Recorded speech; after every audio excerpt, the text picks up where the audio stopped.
यूं तो 5G technology हमेशा से कंट्रोवर्सी में रही है, लेकिन इस बार 5G को लेकर एक सीरियस कंसर्न सामने आई है।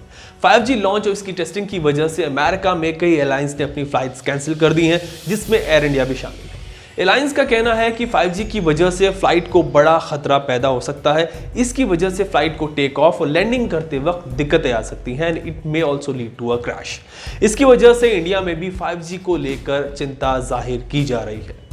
एक्चुअली यूएस में वहाँ की दो टेलीकॉम फर्म्स AT&T और वेराइजन अपनी 5G सर्विसेज रोल आउट कर रहे थे, उसको और ज़्यादा लोगों तक पहुँचा रहे थे। ये एक्सपेंशन दिसंबर के लास्ट वीक में स्केड्यूल था, बट यूएस के एयरलाइन कैरियर्स ने टेलीकॉम कंपनियों को वार्न किया कि एयरपोर्ट के आसपास 5G सर्विसेज लॉन्च करने से फ्लाइट्स को दिक्कत आ सकती है। इसके बाद ये रोल आउट जो था वो डिले हो गया। अभी जब पिछले हफ्ते दोबारा से AT&T और वेराइजन ने 5G सर्विसेज रोल आउट की तो एयरलाइंस ने फ्लाइट्स सस्पेंड कर दी।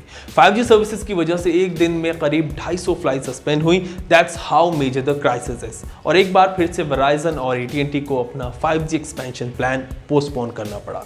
एक्चुअली एयरलाइंस का कहना है कि 5G रेडियो फ्रीक्वेंसीज की वजह से एयरक्राफ्ट में जो रेडियो अल्टीमीटर्स लगे होते हैं, जिनको रडार अल्टीमीटर्स भी कहते हैं, वो सही से काम नहीं कर पाएंगे और इसकी वजह से एयरक्राफ्ट को बारिश, कोहरे और ओवरकास्ट कंडीशन में लैंड और टेक ऑफ करते वक्त बड़ा खतरा पैदा हो सकता है।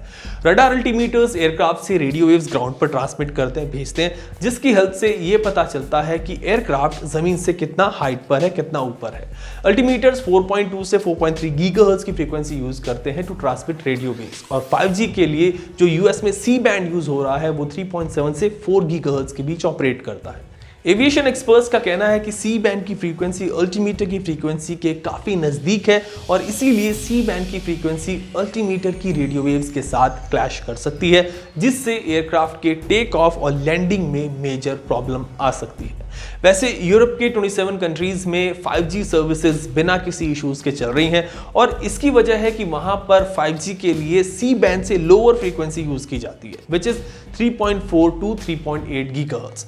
इंडिया में भी कहा जा रहा है कि फाउंडेशन ऑफ इंडियन पायलट्स ने डॉट यानी कि डिपार्टमेंट ऑफ टेलीकम्युनिकेशन के साथ एक मीटिंग की और इस पर चिंता जाहिर की है। डॉट का कहना है कि इंडिया में एयरक्राफ्ट अल्टीमीटर और 5G बैंड की फ्रीक्वेंसीज में कोई इंटरफेरेंस नहीं होगा, बिकॉज अल्टीमीटर्स और 5G की फ्रीक्वेंसीज में कम से कम 530 मेगाहर्ट्ज का डिफरेंस होगा। अगर फ्रांस की बात करें तो वहां पर 5G सर्विसेज रोल आउट हो चुकी है और वहां पर 5G एंटेनास को जो बड़े 17 एयरपोर्ट्स हैं उनसे थोड़ा दूरी पर रखा गया है और एंटेनास को टिल्ट किया गया है ताकि वो फ्लाइट सिस्टम के साथ इंटरफेयर ना करें। साउथ कोरिया में भी अप्रैल 2017 में ही 3.42 और 3.7 गीगाहर्ट्ज रेंज पर 5G सर्विसेज ऑपरेट कर रही हैं। वहां पर एयरपोर्ट के आसपास भी 5G सर्विसेज चल रही हैं, लेकिन उड़ानों पर असर का अब तक कोई मामला सामने नहीं आया। यूएस में इवन दो प्रॉब्लम सॉल्व नहीं हुई है, but they are working on protecting altimeter from 5G interference और कुछ एयरक्राफ्ट में नए अल्टीमीटर सिस्टम भी लगाने की बात हो रही है। So the controversy is there.